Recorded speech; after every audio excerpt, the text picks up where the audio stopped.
So you're on Nature Scott's Invereshie Reserve. It's just about 5 o'clock in the morning. So the aim is to head uphill here and get above the tree line and just see if there's any deer around there.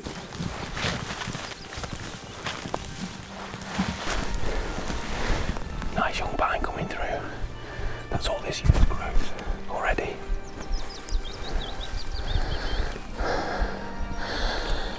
Wood answer.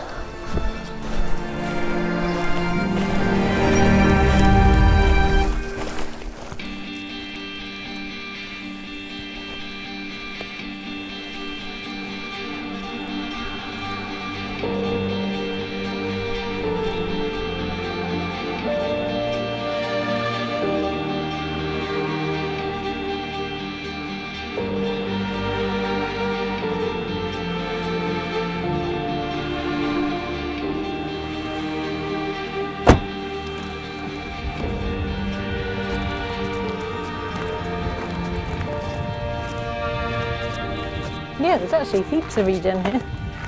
Really good.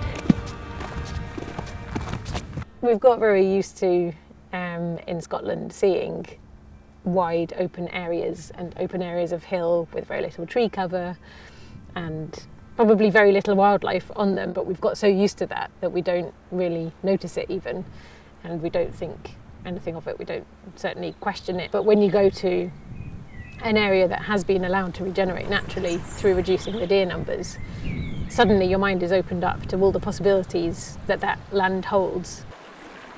So Cairngorms Connect is a partnership between 4 land managing partners: Forestry and Land Scotland, Nature Scott, RSPB Scotland and Wildland Limited. And it's in the Cairngorms National Park, who are a supporting partner, covering a 600 kilometre square area, and we have a 200-year vision to restore habitat, species and natural processes.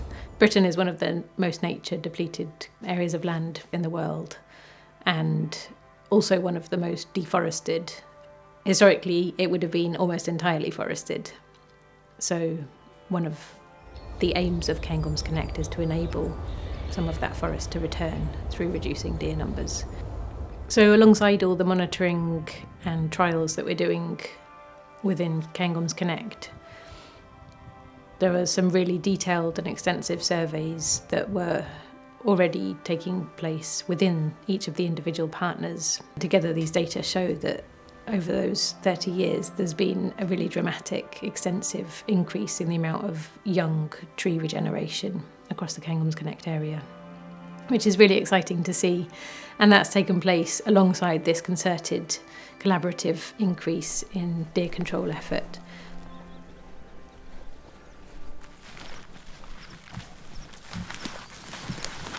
This is a rowan that's getting away with a little bit of nibbling, old nibbling from the deer from past years.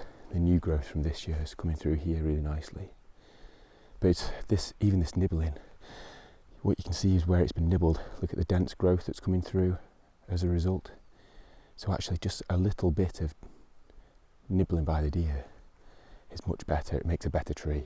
We want the deer here, they do a really good job. They just have to be here in the right levels, which is why I'm out here all the time. And by predating the deer, you keep them on the move.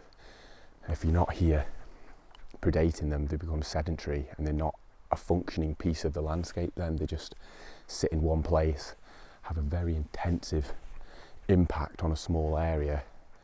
So that's the other part of my job. It's just probably 80% of my job. And then 10% is doing public groups like junior rangers or schools or whatever. 10% is running this venison project that we have to get more people eating local venison, because obviously it's everywhere and it's super sustainable.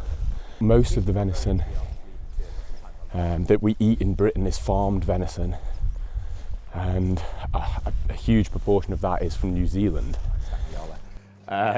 This is Statney Yola. This deer is actually from this rock face just in here on Monday.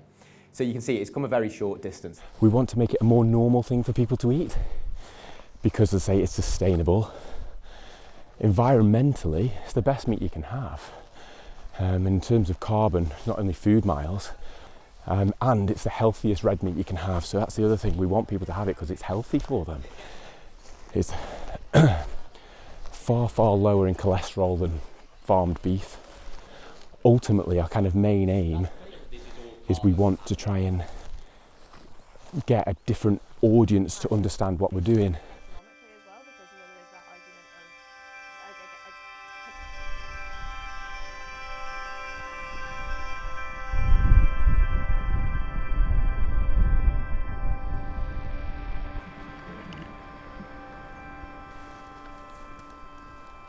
Stay low, follow me.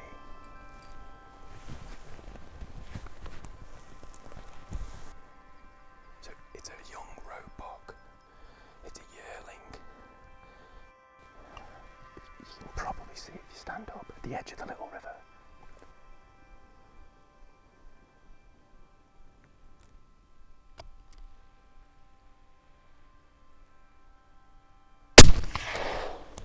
It was more or less broadside, so it's been shot through the right shoulder. So the bullet will have come out slightly further back, so maybe behind the left shoulder, but it's gone straight through the chest. So we call it a heart-lung shot because it's taken out both the heart and the lungs in one hit. If everybody understood a little bit more about how their food was produced and how their land was managed, then deer stalking could become a part of that whole system, and venison could be going back into our food systems. The work of Jack and his colleagues makes everything else possible, and without the deer control, none of the other work would really be valuable and it wouldn't be working. Natural regeneration ensures that trees are growing where it's suitable, the right species are growing where the right species want to grow. We're not imposing on nature what we think should or might be there or might want to be there. It's just doing what it wants to do, and therefore what is more likely to be sustainable into the long term.